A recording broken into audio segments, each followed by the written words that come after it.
గుడి లేని దైవం అమ్మ, కల్మషం లేని ప్రేమ అమ్మ, అమృతం కంటే తీయని పలుకు అమ్మ, నా గుండె పలికే ప్రతి మాట అమ్మ. అమ్మ లేనిదే మనం ఎవరం లేవు. సో కాకపోతే ఈ రోజుల్లో ప్రతి అమ్మని తీసుకెళ్ళి ఓల్డేజ్ హోమ్లో పెట్టి కష్టపడుతున్నారు.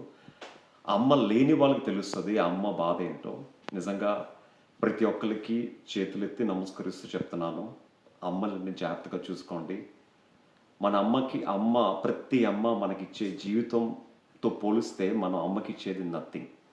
సో ప్రతి అమ్మని కంటికి రెప్పలా చూసుకుని ఈ మదర్స్ డే రోజు ప్రతి అమ్మని జీవితాంతం గుర్తుండిపోయేటట్టు అమ్మలకి ఒక మెమరబుల్ డేగా గుర్తు చేయండి. సో ప్రతి ఒక్కరికి మరొకసారి హ్యాపీ మదర్స్ డే. ప్రపంచంలో ఉన్న అమ్మలందరికీ happy Mother's Day. Have a fantastic Mother's Day head. Thank you.